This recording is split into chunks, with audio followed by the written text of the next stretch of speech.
Hi guys, Sullivan Owen here in Philadelphia. I am back with a garden renovation. This is part 3.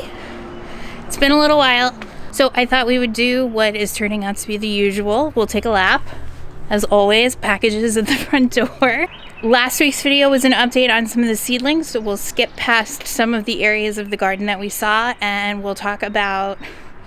I have a lot. It has been a few weeks, but it was slow going. We had some bad weather. It's been cold. It's been super rainy.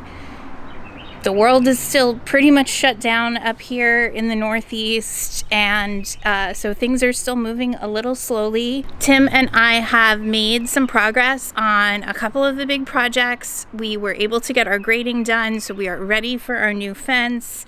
The fence guys have got us scheduled. And following the new fence, we also have decided on a design for our back patio area. So in the next 6 weeks or so, I feel like some really big changes will be happening. And I guess I can't complain about not getting a lot done because it's been so cold that honestly, if I had put out a bunch of flowers 2 weeks ago, they probably would have died because it's been in the mid-30s. There's been a few nights of the mid-30s each week, and this weekend it's going to be 34 degrees.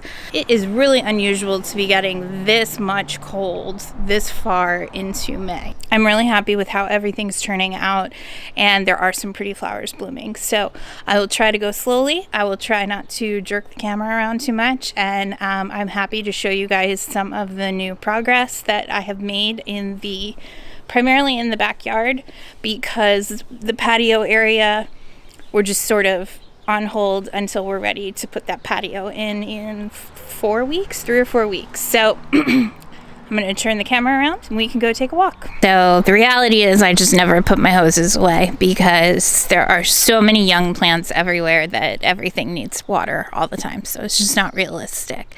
I think I'm going to do a separate peony video, but this is a tree peony that I've had for 3 years that smells so incredible. So the early tree peonies have started blooming, but the majority of the peonies have not. But this area is looking nice and full and filling in and very pretty. And I will be tearing it up in the next few months and kind of rearranging everything. Most of the bulbs have expired. There's a few purple tulips hanging on up here.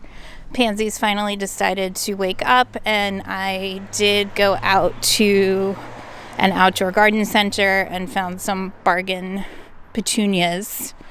So I'll be changing over the front planters in the next couple weeks. But again, I'm glad I didn't do it because it's just been so cold. All right, so we have this huge white pine. I want to say I sent the drone up. It's probably about 75 feet tall. And it was buried in ivy up to here. So we have slowly been unearthing it. But it has recovered over a few years of us taking care of it, and so it's growing, which is good, but it is casting a bit more shade up here than we would like. And forgive, we haven't mowed because, well, you'll see. There's only grass in a few places left on our property, so I may have to switch over the concept for this bed, which was kind of grassy and stuff that really needs full sun. So I'm not sure. This may end up being a part shade bed, which means slightly different plants. I did end up getting the new iPad Pro. I think it's version 4, where the pencil just attaches to it. I ended up with the shutdown. My brother and sister-in-law and my niece and nephew are obviously spending a lot of time together, and I love talking to the kids, so I sent them the old iPad, which they enjoy coloring on and now FaceTiming, and mostly when we FaceTime they just put different effects on the screen. But looking at the plan. Well, starting kind of at the beginning of the planning. So we knew that we knew the basic measurements of our property. The structure, the house, and the garage are made of stone. So those are not going anywhere. We knew the existing fence line and knew that we would stay pretty close to that. Obviously, we know where our driveway is. And there's a slope. The house is set up on a rise, and then the street moves this way downhill. So this is basically a 1/4 inch scale drawing with the existing sidewalks, and this is actually gone now with the grading and concrete removal, at least for the garage apron and the sidewalk. So this 1/4 inch scale means basically 1 square, 1/4 inch square equals 1 foot. So I had started working on these ideas almost 2 years ago. We knew we were heading towards getting the tree work done. So the first thing I did was really kind of study the patterns of the sun. The sun sort of moves in a band as we move into the season, but it basically kind of comes over this way. And so by removing all of the trees, except for the kind of giant sugar maple, let's say its trunk is around there, and keeping our red maple, which is sort of abstractly over here. I mean, this was really all I was working with. We knew we wanted to do a parking pad over here, and we needed a walkway, but you know, I like to park my car right here, or if we're working on a wedding, out of the cooler, which is in there. I like to be able to pull the van in here. So this was the basic bones of the design.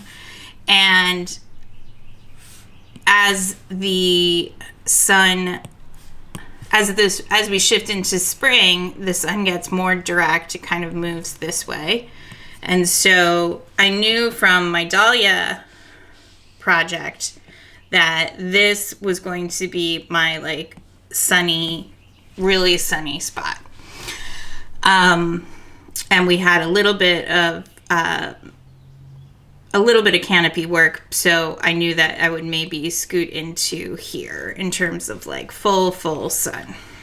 So I ended up putting the greenhouse bubble right here, because this is where, if I ever build a greenhouse, this is most likely where it would come, because it gets some shade from the sugar maple, and also it gets kind of, as the sun shifts, it gets a good face of sun. I wouldn't put it on an angle. You're supposed to kind of angle them east to west, so that would be more like that shape, but that doesn't make a lot of sense for a nice rectangular symmetrical yard like we have. So the first process of just kind of reading and learning as much as I could about different possibilities for how to lay this out, because it has a slight pitch down towards this corner, but for the most part it's relatively flat. And the driveway also, there's like kind of there's a rock wall, a stone wall, so everything here is really level. And I knew that this area gets a good amount of morning sun, and also down here where it flattens out, we have a good pocket of sun, and that there used to be a garden here at the bottom of the rise that's sort of screened. This is like our back door, and there's a big kitchen window, and so I knew that we could support almost any type of planting, with the shadiest spot in the backyard being under this maple. which also sort of shades the corner of the front walkway bed.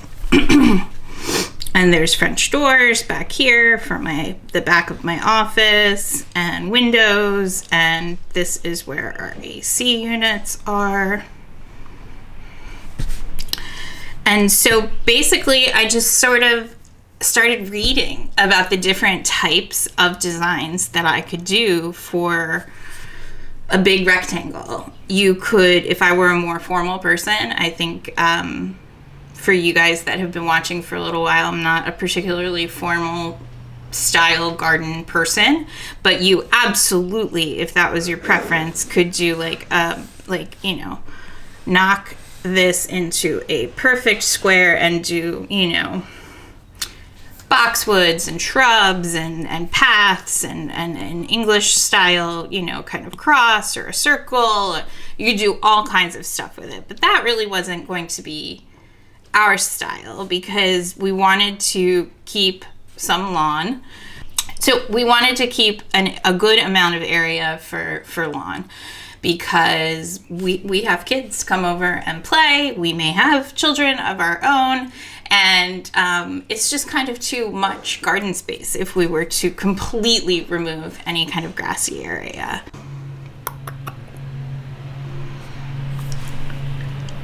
Last August, this is a good one.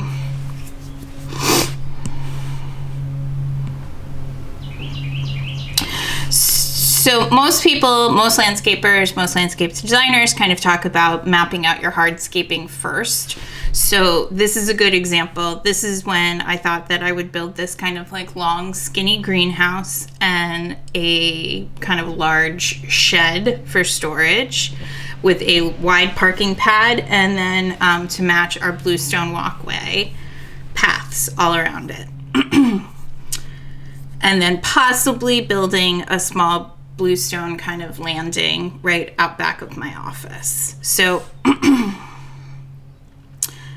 then this felt very formal and very much like in clean lines, and there is a sort of natural slope here, and this is, none of the trees are in here. So this is sort of void space because it's on a hill and it doesn't get a lot of direct sun. Here we had like a nice wide band of sun and down to the bottom. So I thought this would be like a kind of cool space to do like a terraced garden at the back, where I would primarily, because this is our kitchen and back door, where I would primarily grow food. This obviously left a nice large lawn and a pretty formal kind of line here with more curvy beds. Now, the more I explored different versions of landscape design, the more this felt like too choppy. This was a good size amount of lawn, but maybe slightly too much in terms of planting space for me. And I also didn't like how we had to make sure that these paths, you could get onto these paths from 3 different points, because basically you would have to walk through the flower beds to get to these corners and things like that. So pretty quickly, I realized that I wanted something that left this space a little bit more open, but I wanted to have a dedicated area where I could do some of my projects, like growing all the dahlias, or this year I'm planning to do kind of a fall bulb project where I plant thousands and thousands of different tulip bulbs. So I wanted to have something almost carved out for an installation area. So that's almost a year ago. Then I started landing on kind of that same concept, but continuing with the walkways and shapes, and then trying to think about if I could do these like kind of islands. But this just felt like, these felt like weird blobs. And again, I didn't like that you had to have all of these breaks in it. And I wanted a way to, it's because it's such an open space, it's kind of challenging to come up with like what they call garden rooms. So this was a way to sort of start screening and make some kind of private areas, but it still felt like hard to make these sort of organic shaped island beds feel purposeful.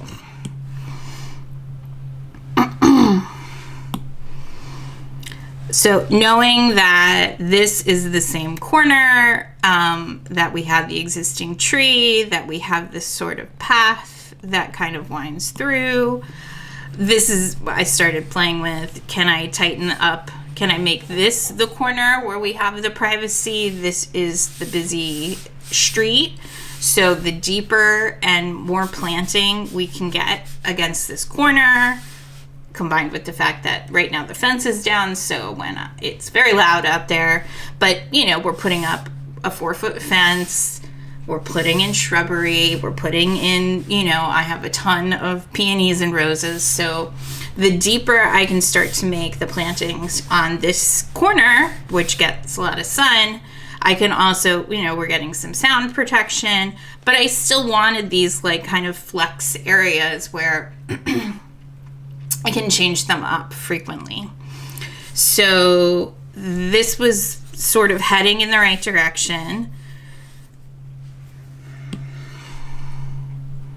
And I guess I should say the right direction for us. There are, I'm sure a landscape designer, a landscape architect could take the drawing and turn it into a series of formal rooms. That could turn it into just like a rolling border garden. There's lots of things that you can do. So this is what we've landed on for us, which seemed like something that I could achieve with a minimal amount of support from professionals. So these are both front and back drawings. So the front doesn't change too much, but the back has gone through many iterations. So let's turn off some of these layers. Okay. So these two voids are the footprints of some sheds and greenhouse buildings that we have been exploring. We haven't purchased anything like that. We don't know what we're doing, but this is still the driveway. This is the quiet street because we're on a corner. And this is pretty much the layout that I'm working towards. I ended up doing kind of a swimming pool, kidney or double kidney sort of island bed, and expanding on the shady area, and we'll see when we walk through it, working on these lines here, because the idea would be to extend the shade bed a little bit up in front of, sorry, it keeps doing that. The idea would be to extend the shade bed up to the wall because of the way that the slope is. So it makes this spot,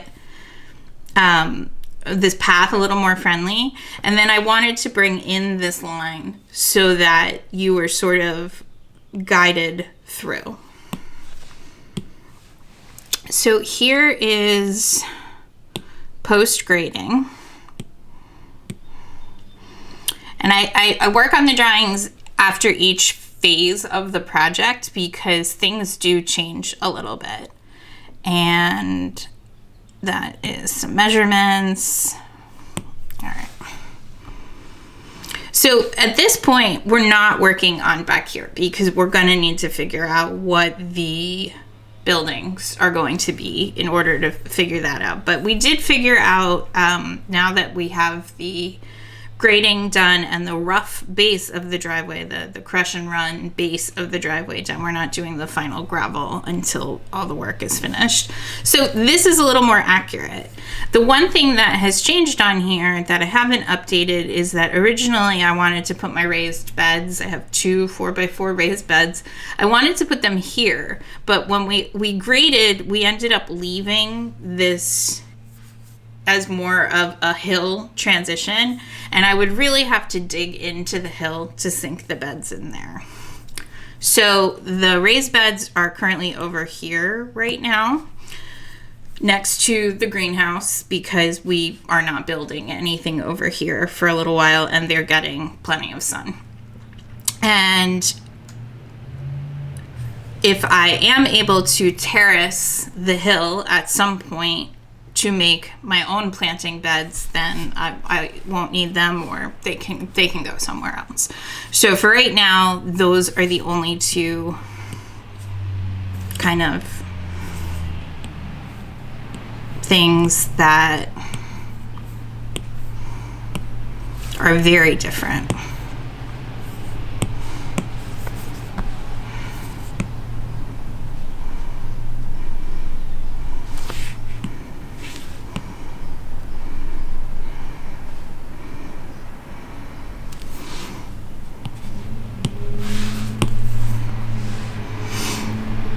But this is the layout that I have currently sketched out with rope.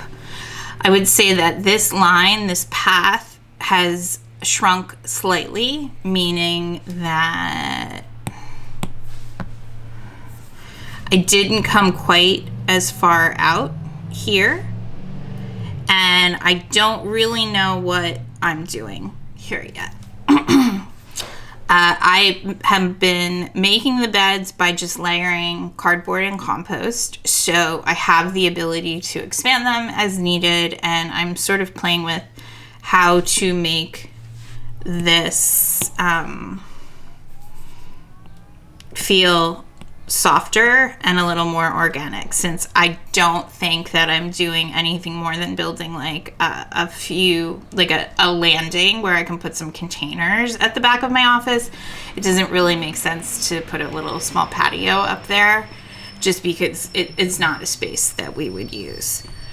So for now, I would say this path is probably still in transition. I want to get it done to the measurements that I have sketched out, and then I will play with the lines. But this path feels really nice and comfortable right now. Now, I understand we have no plants in place, no trees and things like that. But I'm dedicating these two spaces for my different sort of planting projects. I will populate probably this corner of it, this side of it, with all my dahlias this year. And I'm not really sure what I'm doing here. I did just get these very beautiful, there were a few bluestone steps buried in this hill, and we saved them, and I'm going to use that to create like a little walking path through this. And then I have these two gorgeous modern moon-shaped arbors that have not arrived yet.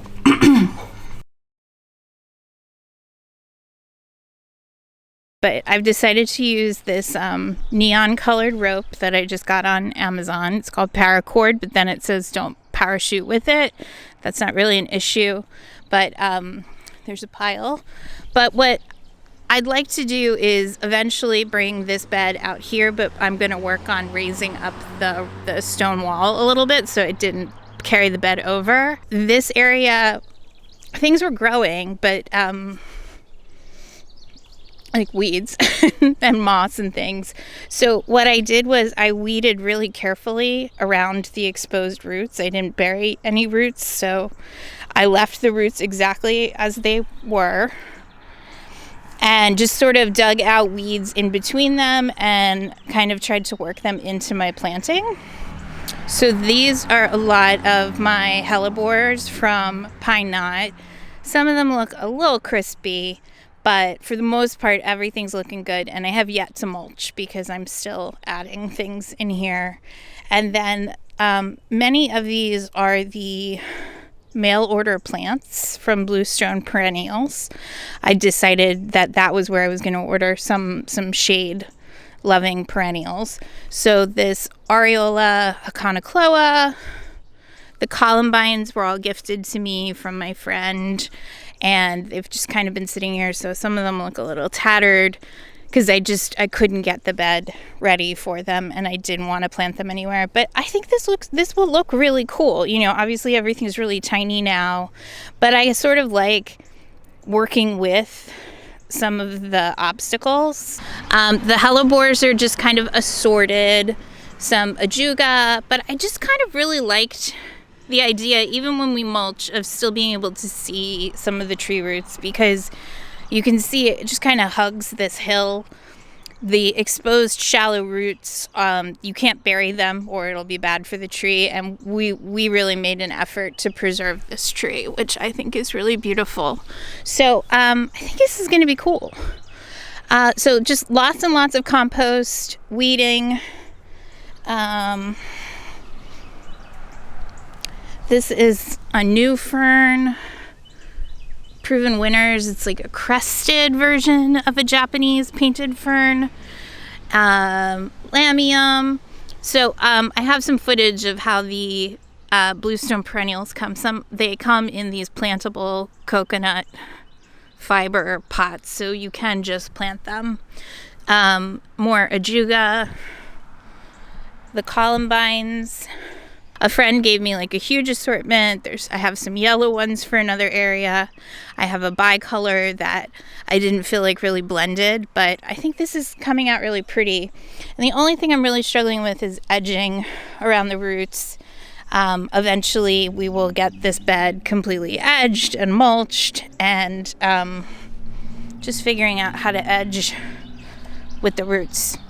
So I think I've said a few times as we've walked past this area, so this is kind of a shady bed, and you can see the orange rope. It's probably needs to be smoothed out a little bit. It's been jostled, but this feels almost a little too narrow, but I like the idea. If you can imagine, I need to stop using my hand, but where this post is, this little bamboo stick that I have the rope wrapped around, kind of planting something that comes up here to create like some mystery.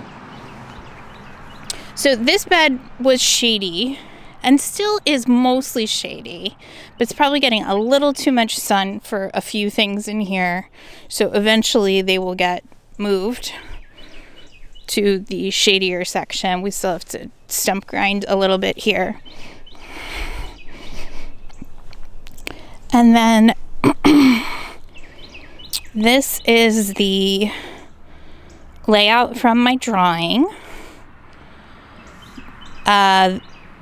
So everything that's inside the rope here will be walking path. So these anemones will come out. I just pulled the grape hyacinth, the last of the tulips, and all of this weedy grass.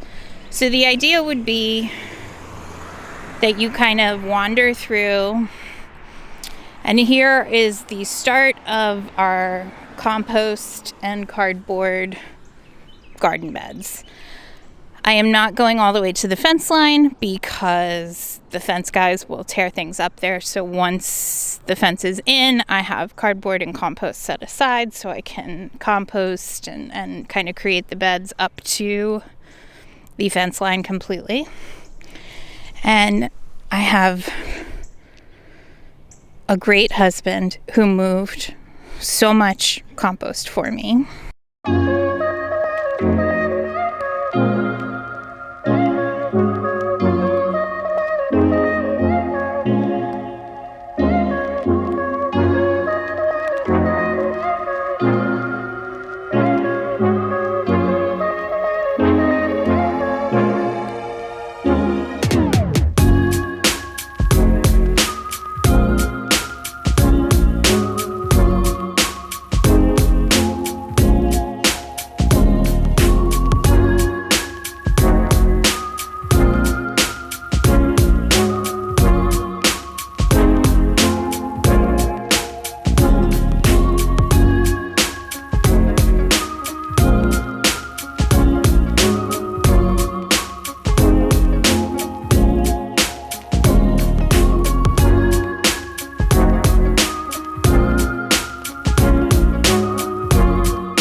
So we did this area as a team on Sunday.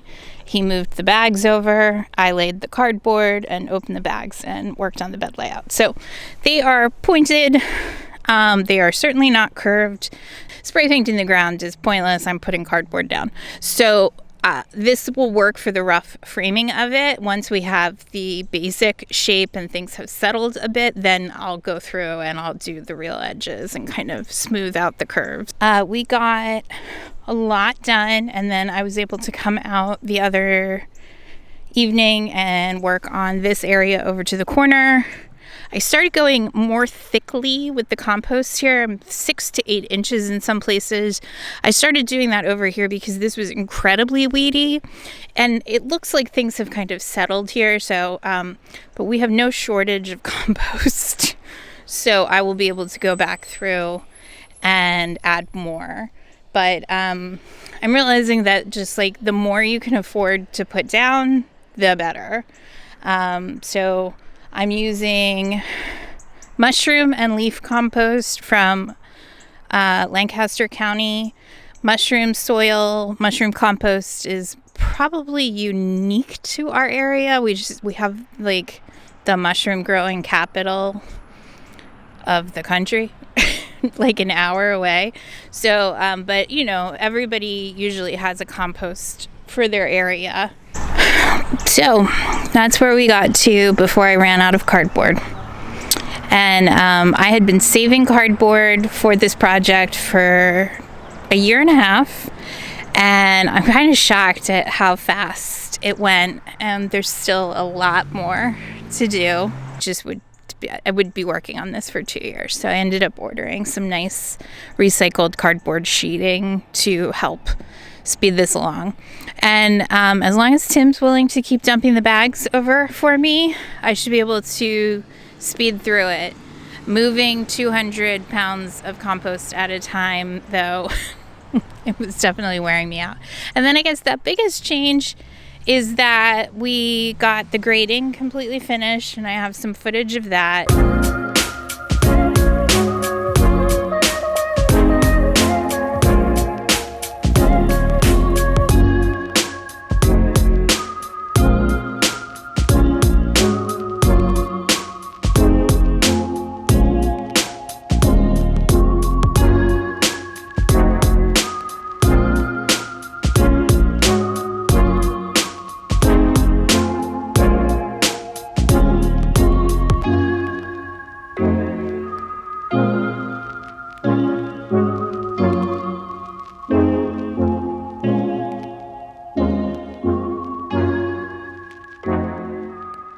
So it doesn't look like much.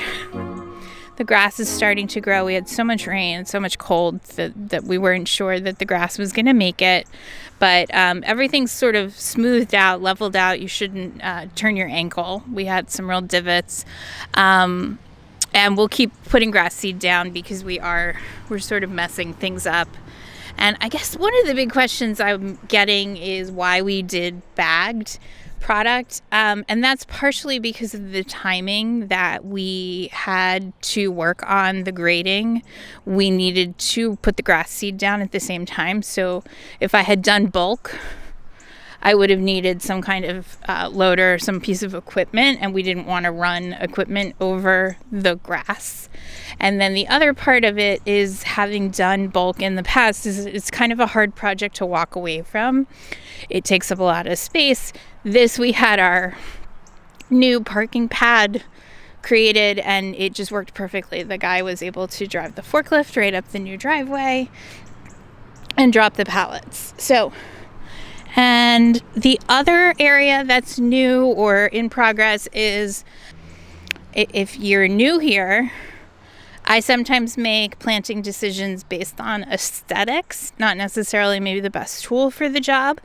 And in this case, I wanted to do my own version of a strawberry tower, but I didn't find the strawberry towers available to be particularly attractive. So I made my own version of an assemblage of containers, and I have 3 different kinds of ever-bearing strawberries in here. And then try not to look at the crazy mess of ferns above them.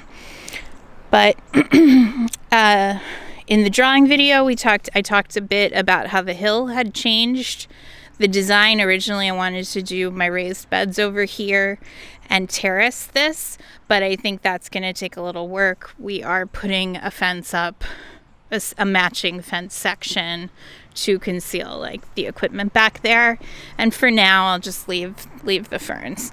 So moving past the strawberry installation, I have kind of my own little version of Blueberry Hill. I had some blueberries in another part of the yard. They were not quite getting enough sun, so they were this one in particular was struggling. This one looked happy. I think that's one of the ones that can take part shade. And then this is I think a pink lemonade, and it was getting kind of wild and leggy. And then I mentioned we went to a couple garden centers that had outdoor social distancing shopping, and I got a couple of more early bearing blueberries, since most of mine are mid to late.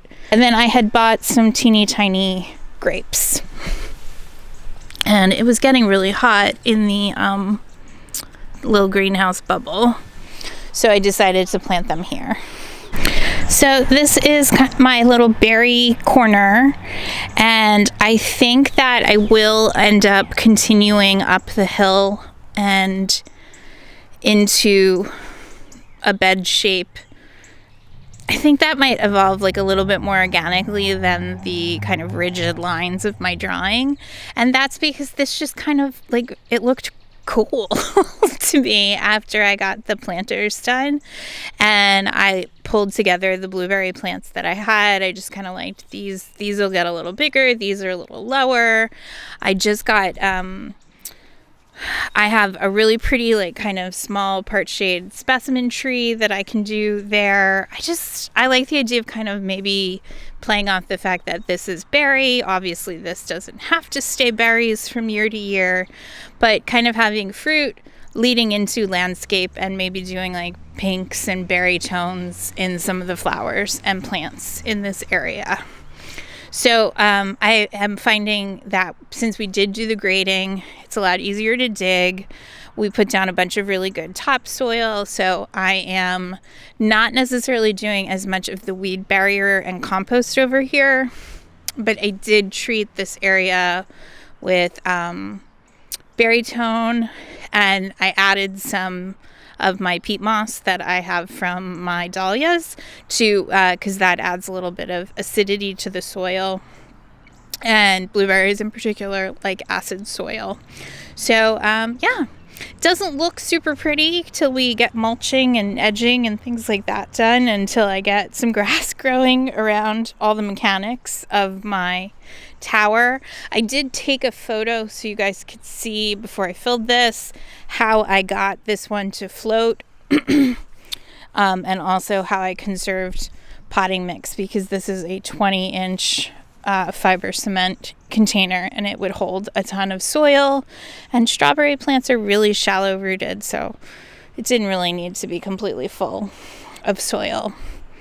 And I'll be looking for, little ferny things and things that I can tuck in and around this to kind of cover up how I got it to stand up. But I think it's kind of a cool take on a strawberry planter. Back here are the grading and fence posts, and then the compost and the bed layout. And I would say once we get over to here, probably about that telephone pole, I'm going to sort of dead end my beds, because we're debating how much bed space I really need. And I just put up, so unfortunately, so the bubble's getting really, really full. and it's gonna get so cold, so I'm gonna actually have to put a lot of this stuff. I was trying to start sorting it out so I could get it ready for planting in the corner that's done, and it's gonna be too cold, so I'm gonna have to put it in the garage or put it in back in the bubble, and I will have to cover the veggies with cloth. But everything looks pretty happy here. I got this cucumber trellis that I'm gonna put some of the squash and the cucumbers through. These eggplant and pepper cages, these were a bit of a disappointment. I feel like I could have done that with the string. I thought they were going to be metal like these guys, but the peas can climb those and they can help support. I mean, these are not huge bell pepper plants, but yeah, for the most part everything's pretty happy. The grass is starting to grow and it feels like making progress. So one last thing before I head in, I just thought that we could look at these peonies, even though I'm going to do a peony video. But these are first year tree peony roots from Solaris Farms, and they look awesome. This is Pastelegance and herbaceous peony that I am really excited. So this is where the patio is going, so forgive the weeds. I haven't really been doing much to keep up with them. I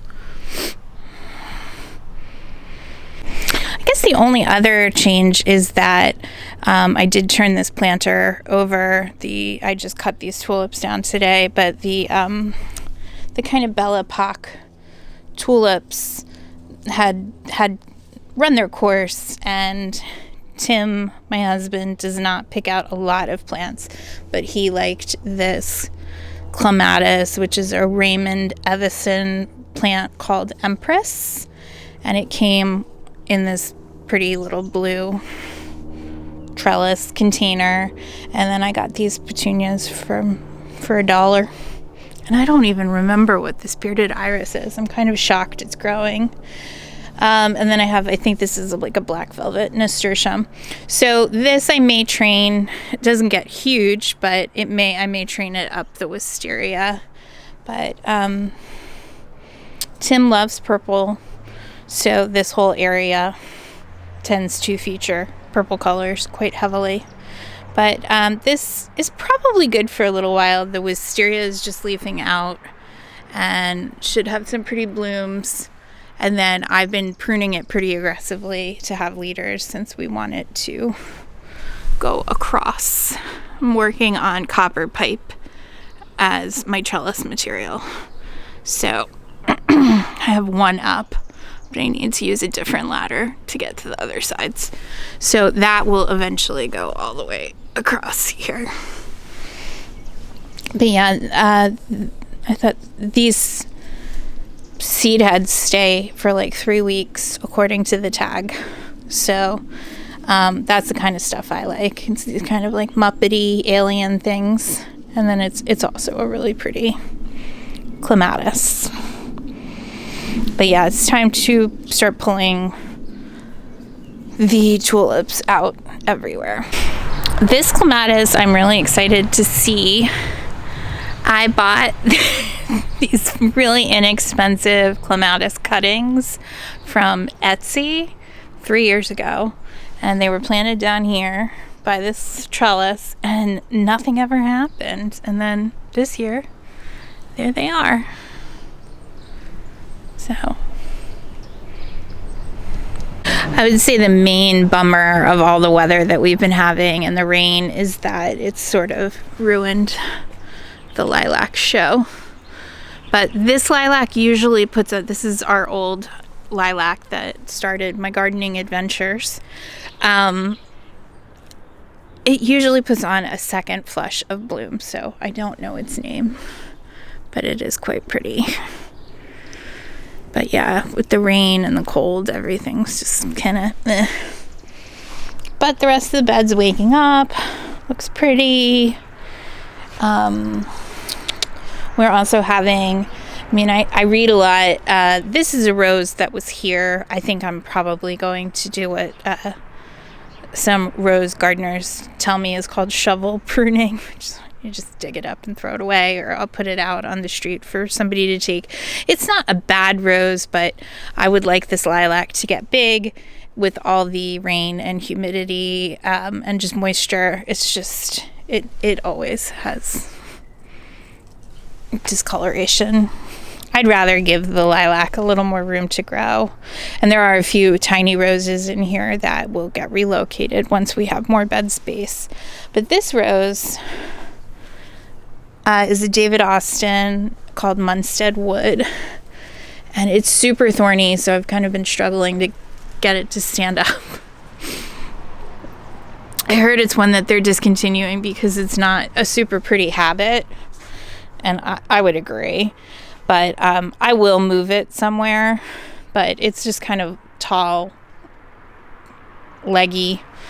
But, and I don't know how this bloom is back here.